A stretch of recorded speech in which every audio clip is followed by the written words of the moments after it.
ናሽናል አይዲ ካርዳችሁን ኦር ፋይዳ ማሳተም ሳይጠበቅባችሁ ሶፍት ኮፒውን ዳውንሎድ አድርጋችሁ ከቴሌብር ሱፐር አፕ እንዴት መጠቀም እንደምትችሉ የማሳያችሁ ይሆናል። እንግዲህ የትም ቦታ የምትጠቀሙት ፋይዳ አሊያንስ ነምበር ኦር ፋይዳ ተለዋጭ ቁጥር ስለሆነ የግድ ማሳተም አይጠበቅባችሁም ማለት ነው። ሶፍት ኮፒውን ዳውንሎድ በማድረግ ፋይዳ አሊያንስ ነምበራችሁና ፊን ነምበራችሁን በሶፍት ኮፒ ከያዛችሁ ለህትመት ወጪ አያስፈልጋችሁ ማለት ነው። ስለዚህ ሶፍት ኮፒውን እንዴት አድርጋችሁ ከቴሌብር ሱፐር አፕ ዳውንሎድ ማድረግ እንደምትችሉ በዚህ ቪዲዮ የማሳያችሁ ይሆናል። እስከ ቪዲዮ ፍጻሜ ድረስ አብራችሁን ይሁኑ። ቴሌብር ሱፐር አፕ ላይ ሎጊን አድርጋችሁ ከገባችሁ በኋላ አፕስ ላይ ትገባላችሁ።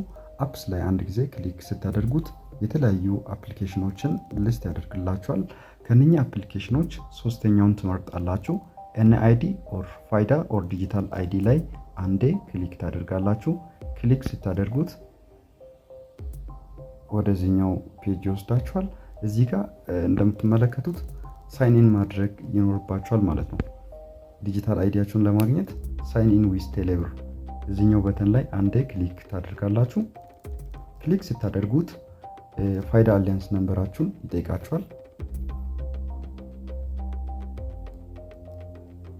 እዚህ ጋር ፋይዳ አሊያንስ ነምበራችሁን ትጽፋላችሁ። ኖትፓድ ላይ ጽፋችሁ ኮፒ ፔስት ማድረግ ትችላላችሁ። ፋይዳ አሊያንስ ነምበራችሁን ካስገባችሁ በኋላ ይቀጥሉ በተን ላይ አንዴ ክሊክ ታደርጋላችሁ።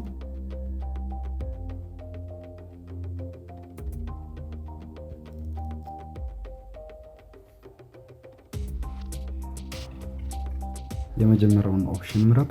ተጨማሪ መረጃ ላይ አንድ ጊዜ ክሊክ አድርጉ። ክሊክ ስታደርጉት የአይዲያችሁን ፍሮንት ፓርት ሎድ አድርጎ ያመጣላችኋል። ስክሪንሻት በማድረግ ዳውንሎድ ማድረግ ትችላላችሁ። ወይም ዳውንሎድ በተኗ ላይ አንድ ጊዜ ክሊክ ስታደርጉት ዳውንሎድ ያደርግላችኋል ማለት ነው። የጀርባውን በኩል ለማየት ቪው ባክ ሳይድ ላይ ክሊክ ታደርጋላችሁ። ክሊክ ስታደርጉት የጀርባውን ሳይድ ያሳያችኋል ማለት ነው። ሁለቱንም ሳይድ ያወርዱ በሚለው በተን ላይ ክሊክ በማድረግ ወር ዳውንሎድ በተን ላይ ክሊክ በማድረግ ዳውንሎድ ማድረግ ትችላላችሁ ማለት ነው። በዚህ ወይ በቀላሉ ከቴሌብር ሱፐር አፕ ዲጂታል አይዲያችሁን ዳውንሎድ አድርጋችሁ መጠቀም ትችላላችሁ። የትም ቦታ ስትጠየቁ ያው ፋይዳ አሊያንስ ነምበራችሁን ከዚህኛው ከሶፍት ኮፒ ማሳየት ትችላላችሁ ማለት ነው። ለፕሪንት ወጪ ሳታወጡ በሶፍት ኮፒ መጠቀም ትችላላችሁ። ይሄ ቪዲዮ ከተመቻችሁ ላይክ፣ ሰብስክራይብ ማድረጋችሁ እንዳትረሱ። ይመቻችሁ።